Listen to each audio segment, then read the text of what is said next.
Hiya, welcome to this, my 71st episode of VideoFuzzy. I'm your host, Harry J. Aman, sifting my basket of media memories, and in this installment, titled Lady in Red, the pilot episode of BBC's Life on Mars spin-off Ashes to Ashes turns up in my classic collection. I chat that up. I took advantage of Cinemax and HBO promotional weekends, as well as Hulu's Black Friday special, and that was like trying to fill a paper cup with a fire hose, a Doctor Who's New Year special, a Happy New Year all, and another installment of watching terrible movies with my friend Jesse Zimmerman. Welcome to the show. He doesn't have that on video, does he? We'll find out together on VideoFuzzy. For Christmas, well, between weather and expenses, we haven't traveled anywhere in years, so that way 2020 did not stand out. What Ralph and I do on Christmas Eve is we share a nice meal, then hop in the car and drive around neighborhoods looking at people's Christmas lights. I'm always impressed when people have gone to some trouble getting just the right look at coordinating indoor and exterior lighting for almost magazine-worthy effects. Some attempts at banishing the Yuletide darkness are more haphazard, but always appreciated. Some are pretty involved, but they're in the backyard. Oh, this is not for you. Some are quite slapdash and we make fun, but this season as we drove around we encountered two contenders for the Griswold Cup, one with a mid-sized neon Ferris wheel, arches of strip lighting, and half a dozen other wonders that drew looky-loos from all over the neighborhood and beyond. There were several more spectacles down that street, but none could touch the Shimoleski's display on Kennedy. Another incorporated Christmas music on low-wattage FM transmission that we passed by a little too quickly to tune in, but it's also pretty impressive.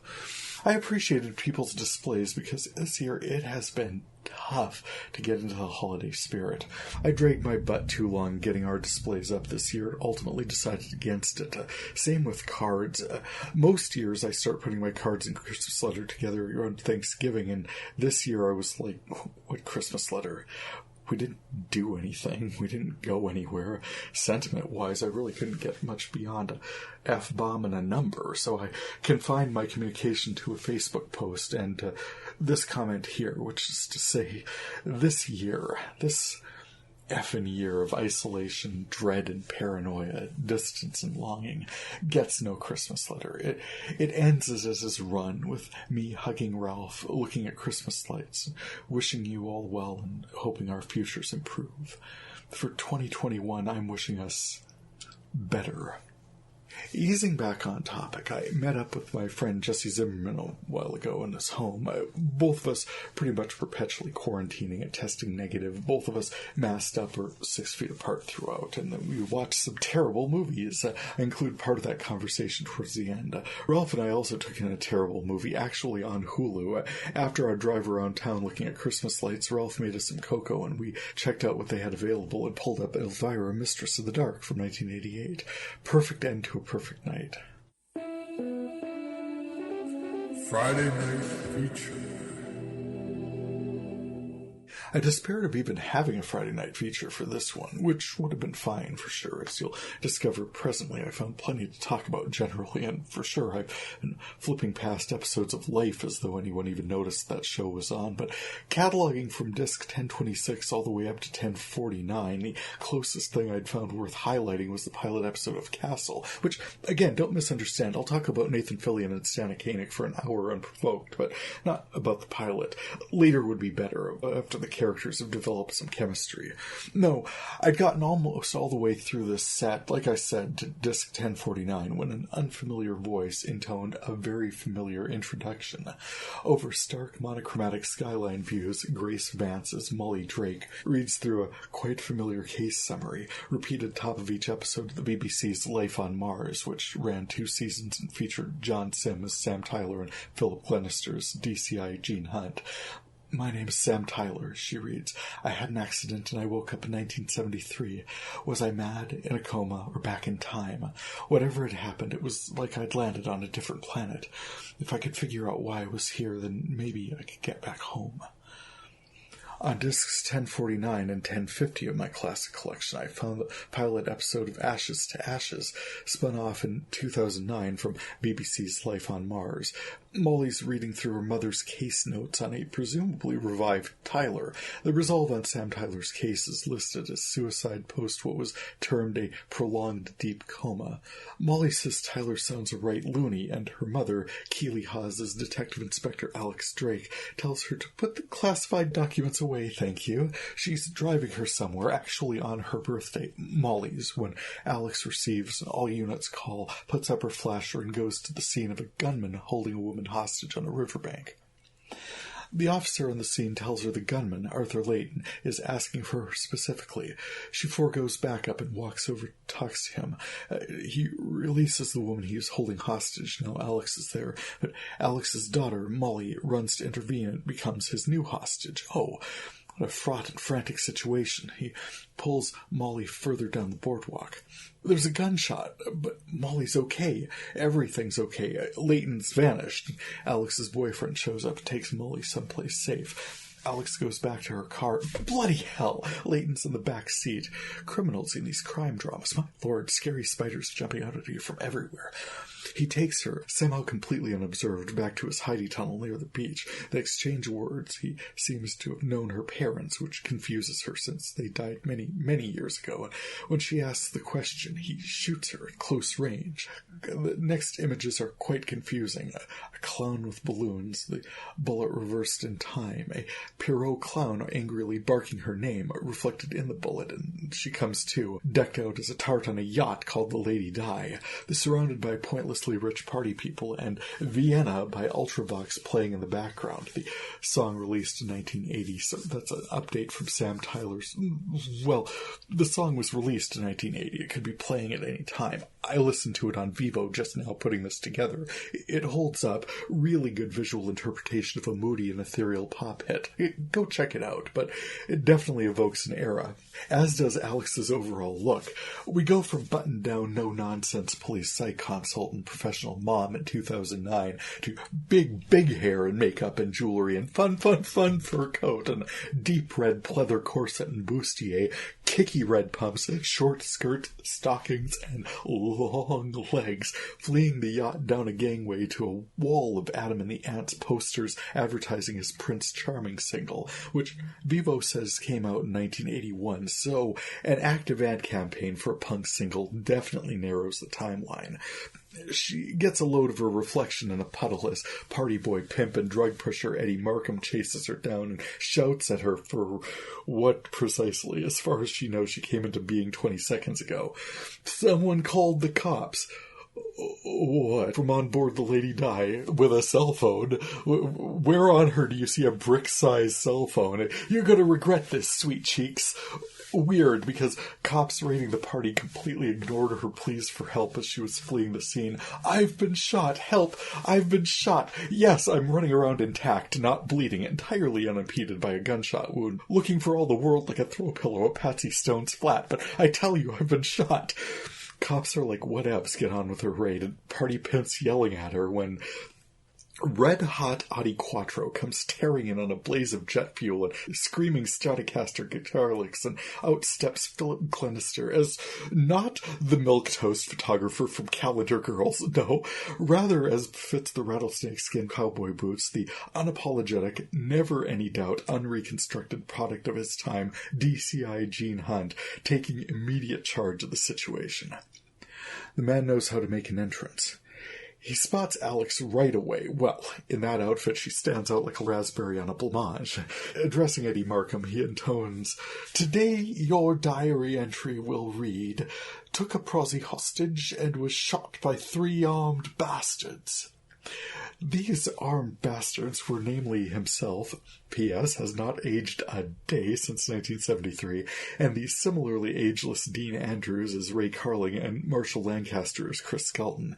Face of this obvious shift in power dynamic, Alex rattles off a psychologically valid list of reasons Markham should stand down, including the officers are likely seeking a fatality outcome, baffling officers as Markham stands down and submits to being arrested, and takes a famous except no substitutes Gene Hunt brand punch to the gut for his troubles. Regarding Alex, Gene remarks, "Blimey, if that skirt was hitched any higher, I could see what you had for breakfast." Overwhelmed at coming suddenly face to face with Sam's, she thought, fantastical colleagues, or perhaps by the Camelot fanfare swelling in the background, Alex falls to a dead faint, which Jean remarks, "My reputation precedes me." They manage her, off camera, I'm sure quite respectfully, into the Quattro, and she remains unconscious on the ride to the police station. She determines she's experiencing a subconscious construct induced by severe cranial trauma. She's surprised at the details. She can hear the wind in the trees. She's bent over caressing the Quattro, and Jean's like, "Strith, she's going to break into song, this one." She's struck by the realization that she might actually be experiencing these things. This happened to him. It can't happen to me. Her subconscious construct known as Raymondo inquires, "You all right, darling?" She remembers Molly. "Molly needs me," she breathes, and is about to step into oncoming traffic when Jean grabs her around the waist and pulls her back. "What are you playing at? Do you know what the paperwork is like on suicide?" Lifts her into his arms and carries her bodily into the station. She pulls up the date on a compact or whatever passed for technology at the time, July 1981. "The year my parents died," she says. Jean demands to know of what. Confusion. She's clicking around. "Don't tell me you know how to drive that thing." She's determined there's nothing on Hunt's hard drive. "Besides Pong," he says. And we meet Montserrat Lombard as Shaz Granger, who offers her a tab. She's uninterested. She's trying to figure out what's going on, remembering from Sam Tyler's debriefing sessions.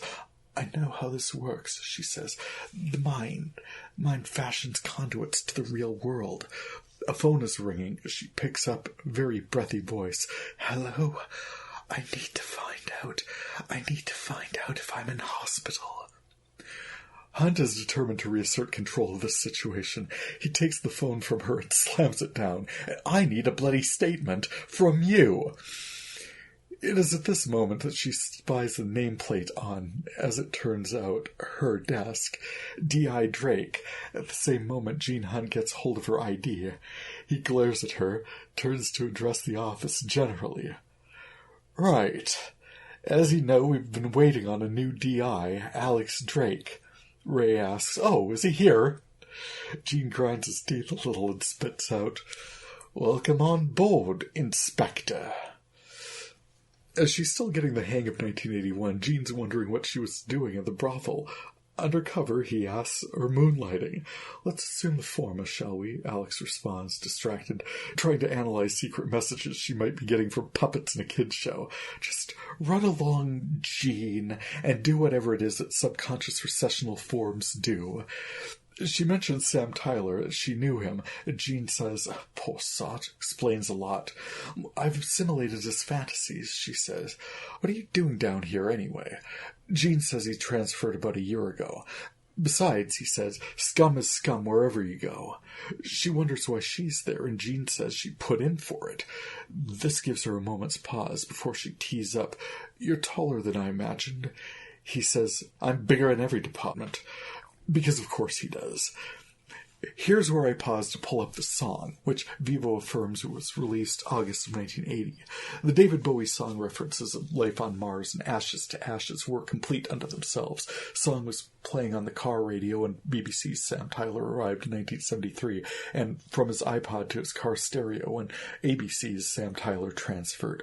Alex Drake's transfer from 2009 to 1981 drew imagery quite appropriately from the music video, in which Bowie appeared at times as a Pierrot. The broody clown motif seemed to reference a Twilight Zone episode called 5 Characters in Search of an Exit. Not directly, but a couple scenes featured a clown and a dancer, and this might be unique to the music video, but a reference Star Trek's Next Generation seemed to favor for John Delancey's appearance as a futuristic judge called Q in their pilot episode Encounter at Farpoint. Bowie's video for Ashes to Ashes was rich with references, but imagery wasn't the only pull for Alex. The gunman, Arthur Layton, who confronted her and her daughter, choked out a potentially involuntary hook from the song. "I'm happy, hope you're happy too." Just the words, no musical intent, and I hadn't recognized it until I pulled up the song and realized that's where it was from. Ain't life quirky? Alex, changed from her fun fur coat to officer's blazer, joins Jean and Ray in the interrogation room where party boy pimp and drug pusher Eddie Markham is being questioned about the yacht party. He asserts Jean has no proof and that, in fact, Alex had said they were seeking a fatality outcome, wishing to blow his head off, which he says obviates any arrest warrant they may have. Ray says, nah, if we wanted to kill you, we'd come around to your house after midnight, and does not get to finish that thought because Jean calmly crushes 3 of his toes beneath his boot and accuses Markham of flooding the city with cocaine. Markham denies it and, on the strength of their targeting him, floats off. Looks up from reviewing the case files. Alex asks for the most advanced radio in the department. Chris takes her to the tech lounge. It is more of a storage closet, really, where a veritable Marconi museum is sprawled on the shelves. It's like tomorrow's world, isn't it? Chris marvels. It really is not. Alex is trying to listen for clues from machines that aren't even plugged in. Let's start there. And Jean comes in wanting to know what the hell she's doing. What's so special about you, Jean? When good coppers go under, why do you appear? It's my aftershave, he says, annoyed with her as well. We've got the makings of a drug epidemic in this city. I had the chief supplier in my sights, and you gave them the makings slip loose. Alex asserts Markham's no kingpin. Any cursory psych assessment would show he has no delicatory inclinations. Crime lords let their donkeys do the legwork, she says. They don't build up all this power, then blow it at police stations and northern flatfoots. She finds a VHS tape labeled Arthur Layton, her gunman, and marvels at the reality of the construct her mind has presented her with. She lays it all out on a whiteboard with Chris and Shaz. She's in a dystopia, everything's connected. She's keen on analysis. She's seeking her destiny. Well, when you write it out like that, the first letters all spell out D-E-A-D, dead. She swoons, and then comes to, or seems to, in a stylish apartment, height of 80s fashion, hi-fi turntable spinning ashes to ashes on vinyl. So we're not all meant to just remember that it's a David Bowie song from 1980. They play a bit for us. And she fumbles around until the Bowie clown jumps out at her from a cabinet. She falls into another faint. In fact, Chris and Shaz had put her up in the apartment, but with nothing to wear. She asked Shaz to find her a change of clothes, yes, before Chris de Burgh writes a song about me. Jean and Ray present her with connections showing drugs and money movements in the city tied to Markham's activity. She looks it over as Chris supplies the info on Layton. Alex asserts that the map that Jean and Ray have put together indicates a web, but the spider isn't in the center, where Markham is, but rather sitting over on the edge, indicating Layton's shop. She and Chris go to confront Layton at his place of business, a junk shop and garage. Layton is 30 years younger, but Alex reads the same level of control freak. Don't look at me like that. I don't like it. It needs to be in charge. She has Jean bring Markham in to shake the web and force Layton's hand. The thing about all this is that Alex showed up like not a full workday ago, and Jean has already showed us what kind of control freak he is. He won't be guided by a bird with a chumped-up psychology, same thing, degree from the CIA. Ooh, is part of her mental construct, perhaps, but in conversation with Ray, she learns that Sam lived nearly a decade in Gene Huntland, while for however long trapped in a coma. Forgive, please, it's been a long time since I saw BBC's Life on Mars, the end of which I do not recall. I was resolved apparently in a suicide, barely the filing of a report ago by the timeline we're encountering here. Ray advises her to follow Jean, Gov, and she'll get on much better. Jean got Markham to inform on the entire network, suppliers, dealers, drop-offs, in exchange for turning a blind eye on his involvement, lets him go. Alex says this is a bad move and goes to confront Layton directly. She doesn't find him, but turns up some evidence that Jean and Ray used to track his involvement. Chris and Shaz go undercover, but Markham's too clever for them. His bodyguards beat Chris up and kidnap Shaz's insurance policy. This raises Jean's blood to 11. Right, he says as gunslinger music swells to a crescendo. Let's fire up the quattro. Markham might have nicked Shaz, but he did so in Arthur Layton's vehicle. Whoops. Connection. PC Viv heads them toward the Prince Charlie, moored at the river, where Jean suspects he's storing the drugs. This drop-in gives them direct connection between Markham and Layton, and the cavalry rides on in. There is an absolutely St. Valentine's Day massacre level of machine gunnery, under cover of which Layton grabs Shaz and makes a run for it, towards where D.I. Drake's team is waiting. She's in a standoff with Layton, who's holding Shaz hostage when Jean, Ray, and Chris come up the canal on a motorboat. "You're under arrest," Alex fumes, "for drug trafficking, abduction, and shooting me in the head." Layton's getting agitated about everyone staring at him and tosses Shaz to the side to take better aim. Shaz out of the way, Jean takes a shot and Alex cuffs him, calling out, "He's under arrest!" screaming to the sky, "He's under arrest!" which is D.I. Drake for computer end program. Computer does not end program.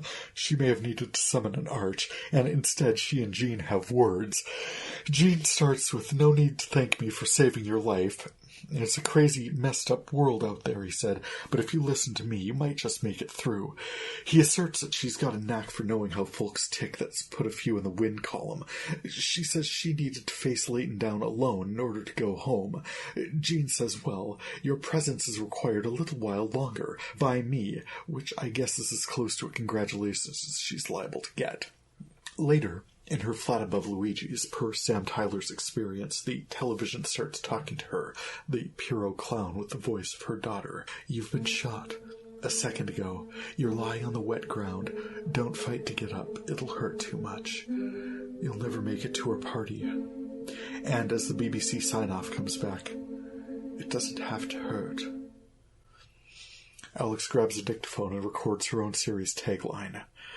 "My name is Alex Drake. I've just been shot, and that bullet has sent me back to 1981. I may be 1 second away from life, or 1 second away from death. They say that as you die, your life flashes before you, all those memories and mistakes that form us. Well, bring it on. My life can flash away as much as it likes, because I am not going to die. I'm coming back to you, Molly." Image of Molly on the pier, catching her air kiss with both hands. Over the strains of Roxy Music's Same Old Scene, also from 1980, which I'm adding to my collection, actually. Lots of really good music featured in this. Jean fills up her glass with red at Luigi's and leaves her to drink it in peace. She looks to the middle distance and wonders, what now?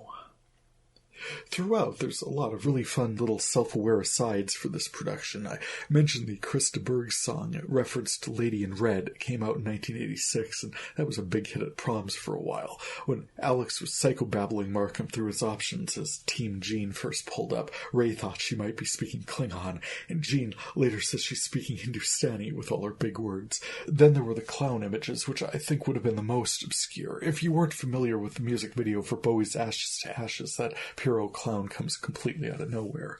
She's certain she's assimilated Tyler's fantasies, but she wasn't expecting the level of detail of the world that he was experiencing, and indeed, the first thing that occurred to me was there's no way Alex has any visual reference for the crew that Sam Tyler interacted with. General physical description from a suicidal coma victim at best. So Jean, Ray, and Chris walking up big as life in this new construct, Shaz taking her place alongside them, was very familiar and very confusing at the same time.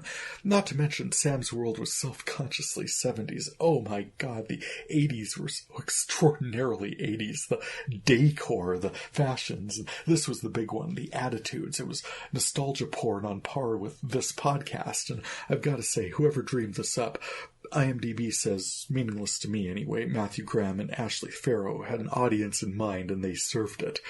Time was never an issue. As far as Alex is concerned, these are the final firings of neurons flickering out before all goes black. If Sam Tyler experienced 7 years while stuck in his coma, Alex could make it well into Bowie's Tin Machine projects. I don't believe I have all of these, however. I believe I have all the ones BBC America aired, but IMDb is talking to me about second and third seasons. I'm not completely sure made it all the way across the pond. I look forward to seeing everything I managed to archive. I thought Keely Hawes was brilliant as Alex Drake. I thought the structure of the spin-off gave more opportunities for meta-commentary and the significance of the character's life circumstances. 1981 being the year that she lost her parents allowed for lots of dramatic self-discovery anyone with Drake's background in psychology couldn't help but find fascinating, even if she's just giving herself a puzzle to solve on her way out. Cross Connection. Top of my head, Studio 6 Feet Under, I've got Glenister with John Sim and Life on Mars, with David Tennant and Doctor Who, with Alice and Janney and DuckTales, with everyone in the West Wing on Studio 60 on Sunset Strip, but I'm certain I can get closer. Tracking from Keely Hawes herself, well, skip a step or two on that list. She was in Doctor Who herself in Time Heist with Peter Capaldi. As I've heard it said, if it's a British actor, it has been in Doctor Who. More direct was her appearance in High Rise with Elizabeth Moss, in the West Wing with Studio 60's Bradley Whitford et al., and so on. Not too far at all. It's weird that the Camtastic B-movie spectacular Elvira Mistress of the Dark Ralph and I took in Christmas Eve is almost easier to track. I was struck by the appearance of Kurt Fuller as creepy realtor. He's in all sorts of things, including Supernatural and In Psych with Dule Hill from the West Wing, so already close. And then I saw where E. McClurg as town busybody Chastity Pariah also appeared in Bobby's World with Howie Mandel, in St. Elsewhere with 6 Feet Under's Ed Bigley Jr. By that argument, so are all the suitcase models from Deal or No Deal, so you can't get too snooty about it. Like I've said, everything is connected. I saw where Freeform was airing Disney films ahead of New Year's and archived The Emperor's New Groove and Tangled. Tangled, at least in part because Ralph and I quote for the I love you more, I love you most exchange so often that Gothel has become an actual verb for us, and I didn't know if I had Groove in my collection or not. So far it has not turned up, but there is something fun that happens with The Emperor's New Groove, in that it puts David Spade within a step of Studio 60 via National Treasure John Goodman. I mean, technically, so does Saturday Night Live, but if I link through SNL, I may as well link through Appeared on Television. Spade is kind of like Denis Leary or Josh Gad in that they're in all sorts of stuff, but generally float just outside of mystical centrality for this collection, except they've got like 1 or 2 solid connections that link through to scads of other people. From Spade, I can get to everyone in the Hotel Transylvanias and Just Shoot Me, and with Denis Leary, a step from 6 Feet Under through Stephen Pasquale and Rescue Me, I get everyone in the Thomas Crown Affair and Wag the Dog and Ice Age. Josh Gad and Kelsey Grammer's Back to You with Studio 60's Ada Field gets me everyone involved in Frozen and Beauty and the Beast. Johnny Galecki's kind of spoiled for choice, appearing in Roseanne with John Goodman and The Big Bang Theory with Simon Helbig, both in Studio 60. Along with Spade, Goodman shows up in The Emperor's New Groove alongside Eartha Kitt and Patrick Warburton, links that sprawl out to such luminaries as Adam West from the 1960s Batman series and Adam West from Family Guy. Whoa. Links everywhere. Diving into my classic collection. As for my classic VHS-to-DVD collection, I've mostly been skipping episodes of The Daily Show and The Colbert Report when they've turned up. Just get the date of the production, note where it is, and I'll come back to it. A month or so into Obama's first term, Jon Stewart at The Daily Show got into it with a host from CNBC, Rick Santorelli, who'd been scheduled for a chat with John on his show, and something came up, so disc 1045, I caught his interview with replacement guest Joe Nocera, which covered the same general topics of the stock market crash and the overall quality of investment advice average viewers were receiving on NBC's Business News cable channel. This was ramping up to an interview with CNBC Mad Money host Jim Cramer, which was shaping up to be a knockdown dragout as the Daily Show team headed Brawl Street. On disc 1046, I see where Stephen Colbert actually interviewed Cramer first on his show March 5th, 2009, gauging his reaction to farce, I suppose. For his show, Cramer has a panel of sound effects on his desk, so Colbert sought to make him feel more at home with a button he could press to get words of encouragement, and as he shared his somewhat more chastened approach to investment strategy, Jim Cramer's somber money with Stephen Colbert, Stephen round footage of adorable puppies and kitties behind him. The timey-wimey nature of this project shines through in that 10 discs earlier, disc 1034, I'd already archived Jon Stewart's Brawl Street interview from a week later, March 12th, 2009. Yep, the order sometimes comes down to what tape was lying there next on grab to be digitized. Anyway, after all the build-up, Jon Stewart's interview with Jim Cramer was relatively straightforward. John gave him some crap for his appearance earlier in the day, smacking a pie crust with Martha Stewart on her show. "Oh, Jim," he sighed, "don't you destroy enough dough on your own show?" Came time for the interview, Jim actually led with the fact that the 2008 housing bubble and resulting recession had been terrible, and he and other analysts should have seen it coming. We're a big network, he said. We have 17 hours of live television to fill every day. We're gonna make some mistakes. Jon said, then why are you mad at us? It seemed from your reaction that we were being unfair somehow. And Jim said, no, he was just exploiting the opportunity for good television, and one imagines a little deflection. People don't like getting called out on their shit, and Jon Stewart calls people out on their shit. He actually ran a clip of Cramer in 2006 explaining how, as a hedge fund manager, he manipulated the market from a short-selling position to achieve desirable outcomes. This clip, paired with the sober, high-minded CNBC promo for Mad Money with Jim Cramer, made it harder to buy his position that he's just out there making the best calls and give the best advice he can, because now those taking this advice don't know if Jim's speaking as a weathered, disinterested student of global financial markets or if he's leveraging a position of trust to once again manipulate those markets. Jon called him on the perspective that markets are games master manipulators play with real-life pensions while presenting themselves as professionals who are only looking out for the best interests of their clients. Jon said of these manipulators, sweeping Cramer in among them, it feels like we're capitalizing your adventures with our pensions and our retirement income, and you reap the rewards and suffer very little of the loss. Also, Cramer one night whipping his audience into a buying frenzy, throwing a plastic cow through his legs, then coming back a few days later, apparently chastened. I was wrong, that was bad advice, but presenting the entire spectacle under the rubric of sound financial advice. He kept Cramer on the ropes, everything he could do to say things like, oh, that was a bad call, we just have to try to make the best calls we can, we know the games they're playing and we try to point them out, we try to give more good advice than bad, and Jon was not playing. He had footage, he had examples, he had Cramer visibly at a loss for how to proceed, viscerally defensive at one point, and in reality, Jim Cramer is in charge of his show, not the financial news coverage of CNBC generally, and the housing bubble was conditioned, orchestrated by holding companies that fell completely apart and got blamed on mortgage holders. I never did that, Cramer said, then realized Jon wasn't trying to blame him personally for the downfall of Western civilization, just the contribution made to it by the show that he ran. It was a beautiful thing to behold, if visibly a little unfair. What The Daily Show was able to do was find a high-profile vulnerability. In post-2008, there was a good range of candidates. People could see clearly how over-leveraged the market was, but for whom selling that lie was making the money hand over fist. So, to bring this on home, The Daily Show with Jon Stewart is what it is. It's connecting a lot of dots that are out there to connect for young, disenfranchised viewers who can see that there were 25 people working in their shop and that there are now 17, and their lives have become very stressful, and they know it has something to do with underwater houses, but Katrina was 3 years ago, so bring Jim Cramer out as an opportunity to walk us through what seemed completely inexplicable, roll footage of a TV personality discussing financial chicanery, so we know he knows whereof he speaks, and discourse therefrom of a world we should know more about, but for Christ's sakes, it's complicated, and I'm a little distracted because along with taking more hours at work, I had to move in with 3 other guys because the bank took my mom's home, or things like that. Jon framing the story for the target audience of The Daily Show frankly gave me a better handle on what was going on because, oh my god, subprime junk bond derivatives, am I right? I'm not. I never was a math guy or an investment guy. Biggest impact on me, 2008, our newsroom at the time restructured in response to the recession, and my position got more and more stressful. It was nice to have a bit of a window on the why.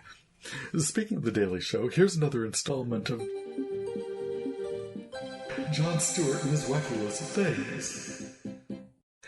On Disc 1029, a Daily Show from late February 2009 reported on President Obama's trip to Canada, which clocked in at 7 hours. Throwing to the How Long Americans Stay in Canada board, Jon asserted that's 1 hour for a firecracker prescription drug run, 7 hours for a diplomatic mission, 10 hours for an underage Montreal bachelor party, 10 days for a free agency contract to the Raptors, 6.5 years to grow the perfect mullet, and forever in the case of evading conscripted service in Vietnam. Just ahead of this, on disc 1028, I found where I'd archived Obama's first address to a joint session of Congress, February 24th, 2009. I didn't watch much of it, but it was incredible to see the energy from that address and the people gathered to hear it. A glimpse of Ruth Bader Ginsburg coming in with the rest of the court was a moment of reflection. How much has changed since then? I'm glad I have it. My collection of West Wing episodes is moving into the later seasons. I hadn't realized show creator Aaron Sorkin had stepped away from the production in later seasons. It certainly navigated darker depths as it continued, but I felt it stayed so true to everyone's character and allowed viewers a chance to explore issues the nation was facing in a fictionalized, somewhat idealized way. I'd say with a team of strong writers, the storytelling carried strong throughout. For example, in a sixth-season exchange from a Third Day story, White House staff is reeling from news of Chief of Staff Leo McGarry's heart attack post-tolerably successful, if interventionist, Middle Eastern peace negotiation. Toby and Josh approach President Bartlett to report a restive Congress is drafting its fall legislative agenda, mulling such bills as appointing an American monarchy or banning the institution of marriage.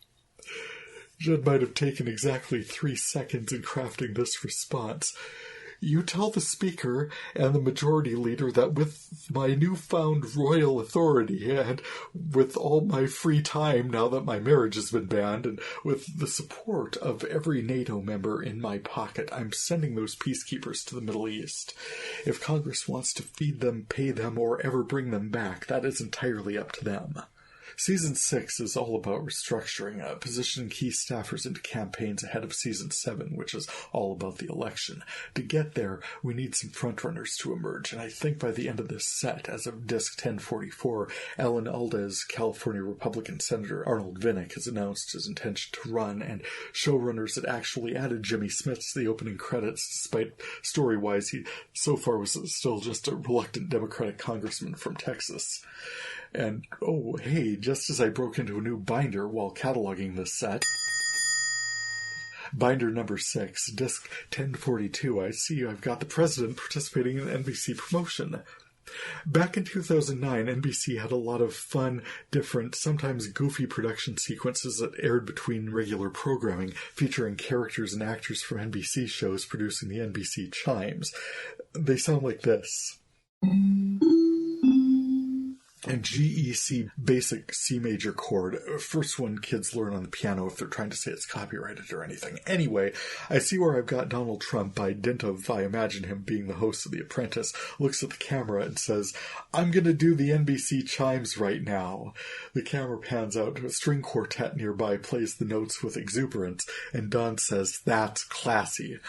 Nothing but the best. The scene cuts away instantly because the very next moment there's a very special Pip-centered episode of South Park, hosted by actual British person Malcolm McDowell, so this is an auspicious recording indeed.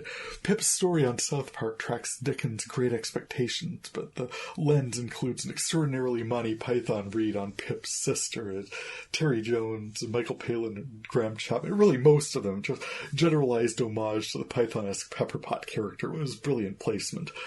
Pip's abusive, much older sister wants Pip to get off his lazy 8-year-old freeloading arse, find work, and there's a position opening to befriend an 8-year-old ward of Miss Havisham's. Familiar as this is starting to sound, their take on this story is delightful, much funnier than the Gwyneth Paltrow production a few years earlier. Boiling it down to 20 minutes took a lot of liberties, like Pip's into Estella, but Estella's actually got a boyfriend, Steve. He's 17, he's got a car. Miss Havisham's built a Genesis device and has robot monkeys, so that was different, and they all got a little steampunk towards the end, but it was creative, gotta give it that. Closing out this section, I wanted to highlight a find I found in disc 1039, 100 Years of Victor Borge, a PBS Pledge Drive special with narration by Rita Rudner. The special featured clips from Borge's virtuoso comic performances, subverting expectations and tickling ivories and audiences all over the world, including at one point a performance on The Muppet Show with Rolf the dog. In his shtick, Borge would take on sheet music, punctuation, sopranos, and entire orchestras. No one was safe. Absolutely so wonderful to discover this in my collection.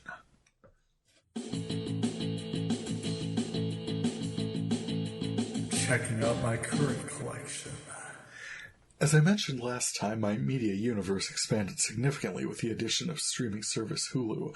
Not that I've had a huge amount of time to spend streaming stuff since signing on. The availability has given me access to the Animaniacs reboot, Pass, and Cougar Town reruns, which it's like, wow, they were running them in syndication on TBS right up until I resumed recording my current direct-to-DVD collection in 2017, at which point they turned them off like tap water. Being able to watch this series again with Ralph is so awesome. I'm enjoying what I've seen so far of Letterkenny. That one's fun. I also got to watch Parasite, which I think was easily one of the most engaging and thought-provoking films about inequality, wealth, and class I've seen in quite a long time. I took in Vice. That was awesome. Also looking forward to seeing Devs, which I mentioned a while ago sounded interesting when I was annoyed that they were only going to be streaming it. It occurred to me I've got the service now, I may as well pull it on up. But first, this. As I write this, I've been putting this material together for more than a week, and I've lost some time because New Year's Eve I wrote a poem and used the opportunity to record it using my new mic Ralph got me for Christmas, my new Yeti Blue. Thank you, Ralph. Well, I say me, but I think all of us are probably benefiting from it. Because, for one thing, it prompted me to pull in Audacity to take better advantage of the noise reduction feature. I've been using a free voice recorder app in my Samsung phone, for Christ's sakes. If you invest in better equipment, you may as well go a step further and craft the best quality audio that you can. And strong as this mic is, I found I got even better quality audio if I used a pop filter. So recording, editing, and posting my poem on New Year's Day, it's called Listen, I've included at the end of this episode if you care to hear it, was a learning experience which assisted me in the recording and editing of this episode.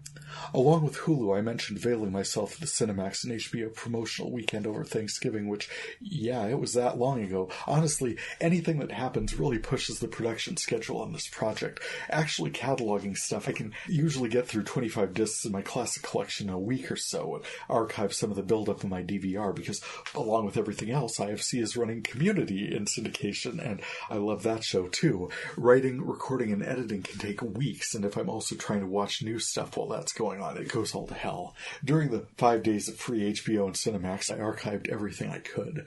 I'm glad I did so. Among several movies that were improved by the reduced cost, Stuber for one, as well as Jordan Peele's Us, which I'd say was several reasonably good horror movie ideas in search of a unifying principle, and I watched a couple episodes of his Dark Materials, which, sure, there was probably something there, but I did not have that kind of patience. I did watch the first season of Lovecraft Country. It was on the strength of several recommendations, and I was so happy the opportunity presented itself. The story tracks a family of middle-class African-Americans through several journeys. Tig, Atticus Freeman, played by Jonathan Majors, is a veteran returned to the south side of Chicago from a tour in South Korea.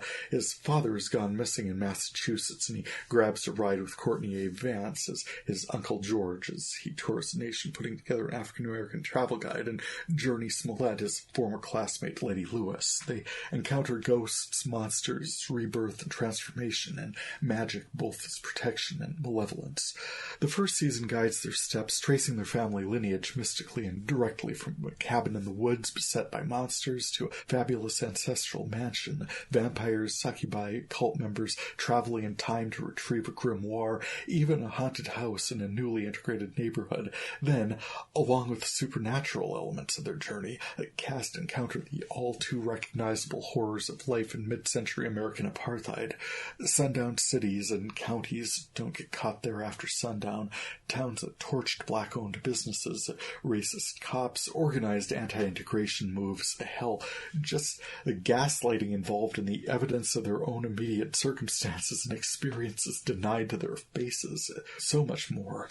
And having burned through the first season so very quickly, I'm currently enjoying the podcast, Lovecraft Country Radio, hosted by Ashley C. Ford and Sandra Houston, guiding me through reactions and redirects on stuff I absolutely missed my first time through. I will definitely be rewatching this series at some point.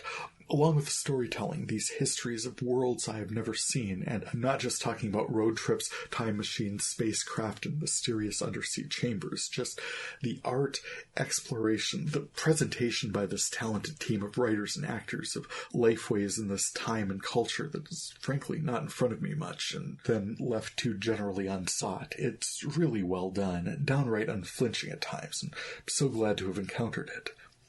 FX's fourth season of Fargo ran in a similar vein, and as of last time I'd left off having seen all but the finale, my prediction of Chris Rock as Loy emerging victorious was too optimistic, but in a way the path he trod strengthened and equipped his son Satchel to face the challenges he encountered. Loy himself, eternal schemer, always pushing, selling the concept of credit cards to merchant banks back in the 1950s, was overwhelmed by numbers, facing a national network of organized crime, his operation too regional to have much influence outside Kansas City. The deal he struck with Ethelreda Smutney and her family's funeral home was mutually beneficial. Jason Schwartzman's character as mob capo faced difficulties when Angel of Death Minnesota nurse Orietta Mayflower made bail and accused him of placing a hit on his father, wrapping up a ton of loose ends. In the end, Ethelreda closed with the observation that history is written by the winners, and this here was her story.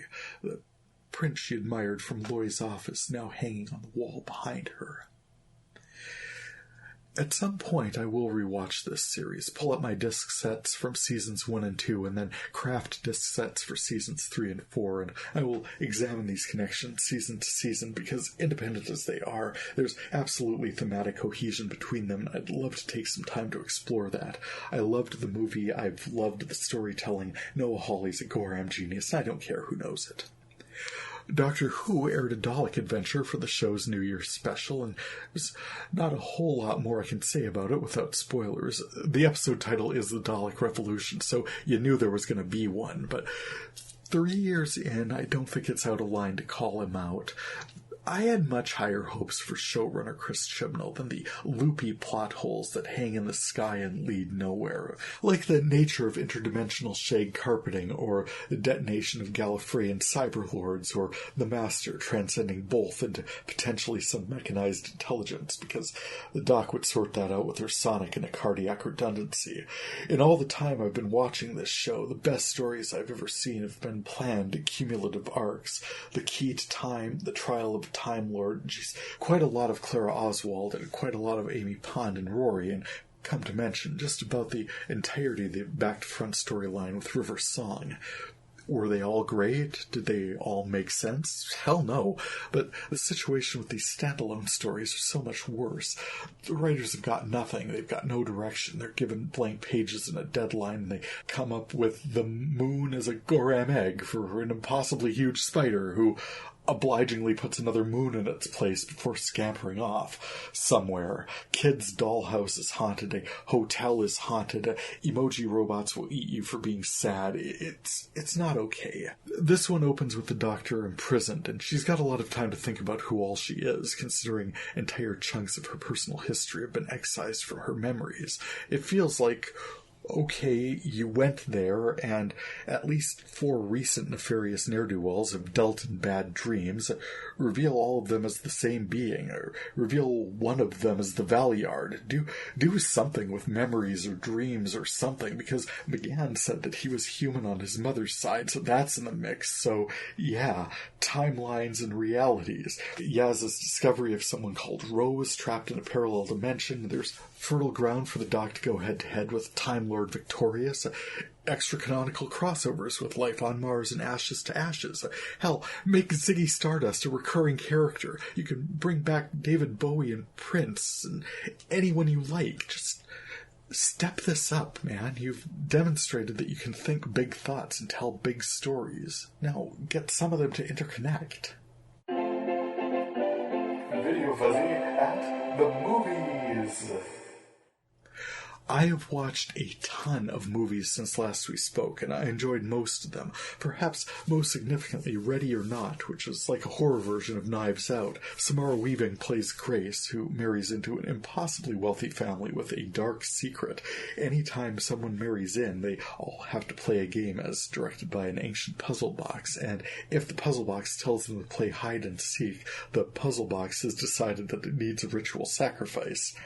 Grace dutifully hides, but makes a run for it when the family's intentions become clear, and as the family gives chase through the grounds, she discovers all kinds of creepy reasons to want a divorce. I also enjoyed Bad Times at the El Royale, the hotel that straddled California and Nevada, where a bank robber holed up for the night some years back and dropped his ill-gotten gains. Since then, the hotel has undergone some surprising renovations, and jump ahead to one stormy night in the mid-'70s has drawn a restive clientele. Written and directed by Drew Goddard and heavily influenced in all the best possible ways by the First Church of Tarantino, Bad Times at the El Royale, I was just so happy to finally see it.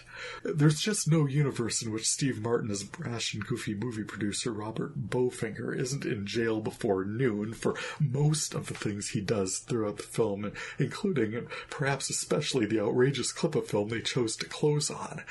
Essentially, he steals, stalks, grifts, and cons, all in aims of getting a great big movie star, Kit Ramsey, played by Eddie Murphy, into his very silly sci-fi movie with help from Kit's brother Jeff, also played by Eddie Murphy, all entirely without Kit's knowledge. Heather Graham, Christine Baranski, and Robert Downey Jr. shine in Bowfinger. Also finally got to see Rebel Wilson in Isn't It Romantic, which was a huge amount of fun in the fourth-wall-busting, self-aware style of Down with Love. Rebel's an architect who can't catch a break because everyone's expectations shove her to the back burner in her own life, including her own. A bump on the head traps her firmly in the universe of romantic comedies, and she's got some serious epiphanies to realize if she's ever going to get her best life back, complete with karaoke night and dance number. Then, still planning to add this one for realsies sometime, but I saw where they were airing Birds of Prey and the fantabulous emancipation of one Harleen Quinzel.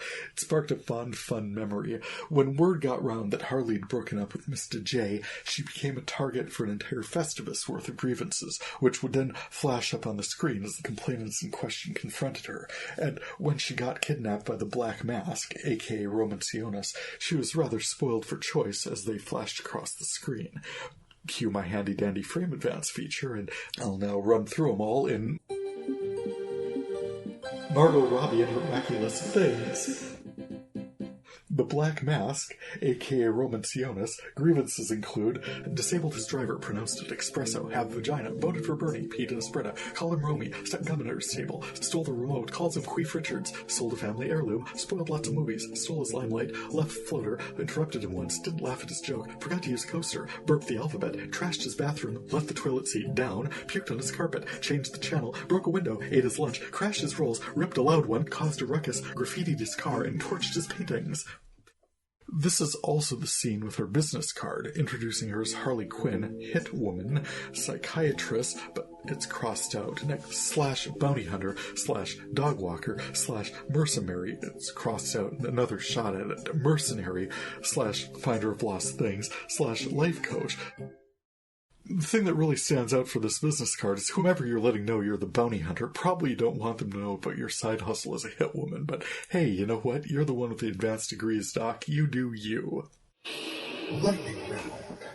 In the finally category, you got to see Joss Whedon's Much Ado About Nothing. Highly enjoyable, very well done. Amy Acker and Alexis Denisof take on the multifaceted roles of Shakespearean power couple Beatrice and Benedict. Jason Bateman and Olivia Munn were fantastic in Office Christmas Party. Could have used more John McClane, but enjoyable. Also, We Bare Bears, the movie, which was fun. When their latest attempt at viral video stardom knocks out power everywhere west of the Rockies, the Bears must flee to Canada. Mark Evan Jackson of The Good Place stands out as the bear-obsessed and evil Agent Trout. Ran into a fun, if somewhat uneven, art heist piece called Lying and Stealing.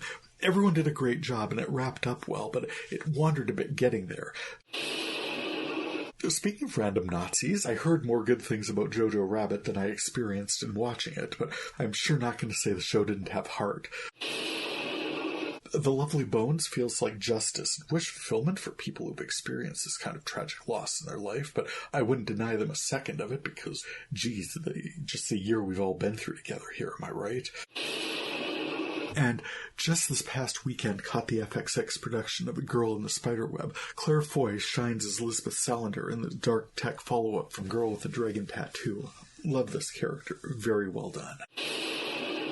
And closing out this part of the commentary, along with all the wonderful things I've been enjoying on Hulu, I also encountered some Dark Ages episodes of Archer, the Archer Vice season, which was a delightful reimagination of the storyline. Great way to keep it fresh. Well done. watching terrible movies. Months ago now, I got together with my friend Jesse Zimmerman because, yes, pandemic, but both of us have mostly been isolating and distancing since March. We both had recent negative tests and easily maintained our distance up at his place so as to watch another batch of terrible movies. Jesse shared the sequel to Lost Skeleton of Cadavra, titled The Lost Skeleton Returns Again, featuring Faye Masterson, who, oh, hey, just saw her in Vice. That was wild. She actually appears in lots of shows in my collection, like Monk, Carnival, Medium, Close to Home, The Inside, Life, Saving Grace, The Starter Wife, Bones, and Lie to Me. So, golden thread. Except, oh yeah, these skeleton things we watched. Well, she was in Strangers with Mark Harmon, who was with the Studio 60 cast in The West Wing, so tiny little world. Can't get too snooty about it. So, yep, The Lost Skeleton returns again, and a seriously B-movie, Dark and Stormy Night. I brought The Men Who Stare at Goats, and this one technically doesn't fit the category because, seriously, wow, Margot Robbie and Allison Janney's performances were jaw-dropping, but I brought over I, Tanya as well, and here are some of our reactions to them. I'll be back at the end. Enjoy. Well, just, I wanted to say that was a fun set of movies. Watching Men Who Stare at Goats, The Lost Skeleton of Cadavra returns again. But it didn't have Cadavra in it. It's The Lost Skeleton Returns Again. But that was the skeleton. Well, I mean, if you wanted to specify. And then, I, Tanya, and then The Dark and Stormy Night, which is famously the worst way to start a novel. So I just thought that the first one, the sequel to Lost Cadavra, but it was found again. But this was the direct sequel to the one that we had seen before. The original, yeah. And the one where it was actually the skeleton, in this case, just the skull. Mm-hmm. By the end of the first one, had it just been a skull, is that what happened? Because I thought I remembered the whole thing. I think the end of the first one, they blew it. It blew up. Oh, okay. So yeah. It was just, I guess technically we watched The Men Who Stare at Goats first. Mm-hmm. It was the George Clooney, Ewan McGregor conspiracy theory wrapped in a couple of different, the idea that the army is doing psyops. Yeah, loosely based on actual things that may or may not most likely did somewhat happen. What was it? It was more of this is true than you believe. It's very true. Which, if you're going to try to convince me that there are crazy people in charge of our armed forces, I've got to say that at least some of them... It's got to be accurate on some level, right? Well, the Soviets thought that we were doing psyops, so they had to do psyops, and then we had to counter with our psyops. But this wasn't psychological operations. This was psychic operations. Yeah.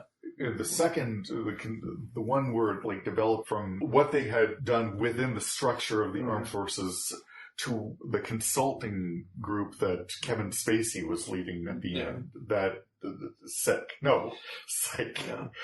But there are stories of the CIA doing experiments with, people who may or may not have powers and that kind of stuff. That's been going on for, supposedly going on for a long time. But and in this case, we did watch clips that they created with Stephen Root showing us a hamster that had died, and then George Clooney causing a goat to keel over. And so it's like, you know what? This is certainly a story that's playing out in front of us, and it's being told by a bitter man who's lost his wife. So it's kind of like... And keeping his game strong by cloud bursting, and then driving into a large rock. The one rock in the desert. Rock in the roadway that he could have. That was bizarre. We've seen psychic powers then later in the Dark and Stormy Night with, oh God, now I've forgotten her name, Madame Arcady of the piece, but goody luck cakes, but... to clarify, Dark and Stormy Night is by the people who did Lost Skeleton, and Lost Skeleton Returns Again. The Lost Skeleton being the 50s B-movie send-up, and this being kind of a noir send-up. The 30s, that 30s murder mystery, it's kind of a spoof of what Clue was spoofing, of those old 30s noir mysteries. Oh, for sure. And everybody shows up at the house for a reading of will, and people die. And people start dying, and there are all the the legends and the people coming back from the grave. And yes. Nothing but red herrings and all that kind of stuff. But if you watch any of the FX Movie Channel retro things that they'll run occasionally, this was very similar to that sort of attitude. Yeah. The two reporters jabbing back and forth, and in that patented 30s. Listen here, see? I'll tell you when that and your mother. I tell you, stop lollygagging here. In between there was one that didn't fit at all. And we were watching I, Tonya, the Margot Robbie, goddamn Oscar-winning. Oh, Lord. Allison Janney. I think in that case, the only way that it works in the form is just the people involved, because even though she faces the camera and tells us that we are responsible for what happened to Tonya Harding, and America's hunger for bad press, and at the time they were saying, oh, this is when the 24-hour news is starting, the cycle was starting, they really just needed something like this to just constantly feed and explore. And remembering back, it was everywhere, every newscast. And they even showed clips of, the NBC morning show and the evening news, and Connie Chung was talking about, it's legitimately everywhere. And then, of course, the late night jokes. I mean, Jeff Gillooly became a trademark saying for Letterman for ever. Yeah, it really made you really kind of feel bad about it. Yeah. But it was something that I'd never seen the story. The only thing that I ever knew about Tonya Harding was Nancy Kerrigan looking at the screen and going, why? And it's like that's all I remember of this. And then you see Tonya Harding now. She's part of a group of D-list celebrities that they'll call up whenever they need. She says in the piece that now I'm just a national punchline now. Yeah, and she and legitimately was doing anything to try to stay in the spotlight. The first of the original reality stars that the news made at that time. I thought a really well done telling of the story. I liked it was shot wonderfully. They recreated the actual interview tapes of Tanya's mom and Tonya and Gillooly and all the other players involved. And they kept it in that 4:3 aspect ratio of the old school VHS video cameras. Yeah, they really stood out a few times. It was a muted tone because they took mostly in Portland, an Oregon area. So they used a muted, overcast tone for most of the film. And it fit. And then, at the moment she shined, you could tell the color switch and stuff. So cinematically, it was a very, very well done. Yeah. And I hadn't... God, I should have known this. I mean, obviously this is being recreated in front of us, but that Margot Robbie was actually playing the character of Tonya Harding, playing the role. And a few times through this, she just turned to the camera and her face is going to be her face throughout. So I'm seeing Harley Quinn. It's like, good Lord, that isn't Harley. And it's like, well, yeah, of course it isn't. But she did a good job. There's quite a few times that you forget it's Margot Robbie. I really did. Yeah. She really fell into the role of Tonya Harding and did a wonderful job. Yeah. Beautiful recreation. Can I just talk for a second about Allison Janney? Or the bird. Holy Christ. Well, that was the sixth husband, and she wants for nothing. Yeah. But I've been watching a lot of West Wing reruns now because I've been coming up in that set of discs. And so I've been watching Claudia Jean Craig doing her very professional, very polished White House character. So when I find her on Drop Dead Gorgeous, when I find her as Tonya Harding's mom, she's playing an awful, awful person. Oh, she's terrible. And I can't even say that she's unrecognizable. because that is like Yeah. something you won't be able to see what I'm doing with my hands, but it's something that she is doing with her face. Yeah. Allison Janney is an amazing actress. Yeah. Oh, absolutely. Yeah, she delivers a pitch perfect rendition of Tanya's mom in that, because I watched some of those interview tapes and stuff, and yeah, her mom was just a piece of work. They included something. Yeah, at the end they did show a little bit. It was like, good lord. I can't remember if I read something where she met the woman, but it was like, yeah, I believe I can't remember. I can't remember if she did or not. I know I saw in an interview, Margot said that she met Tanya at some point. Yeah.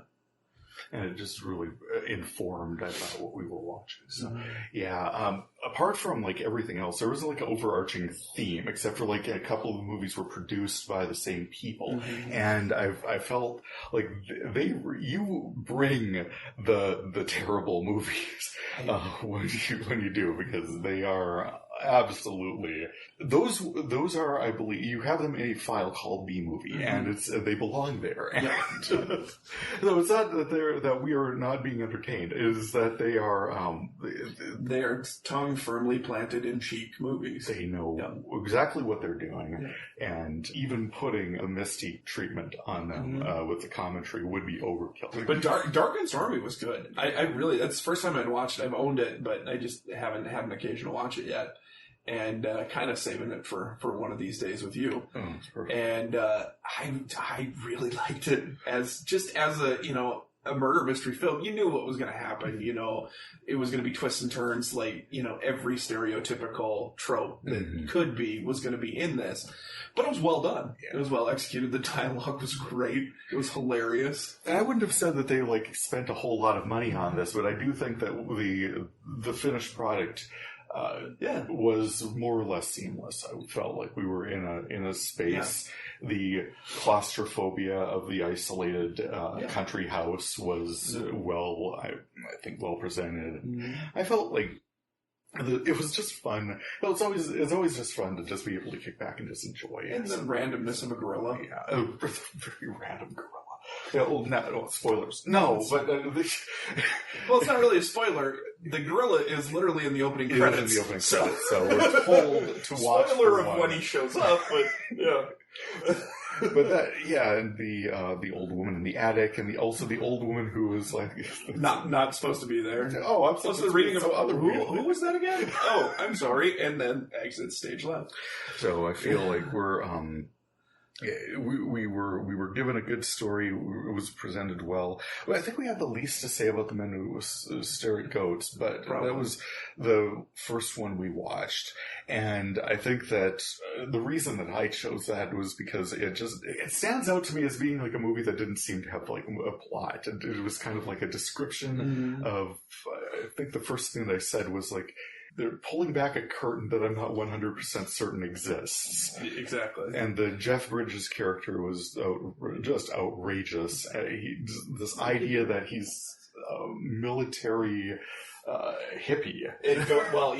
He was this stone-hard Vietnam vet who had a moment within the war where he was like, there's got to be a better way, and then convinces the federal government to go on a walkabout to figure out a different way to not fight a war, and ingratiates himself with every hippie that there is.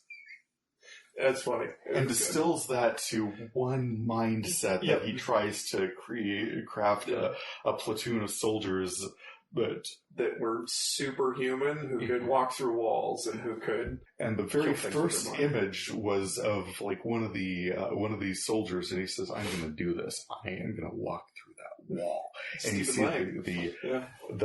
his mind is seeing the spaces between the atoms, and boom.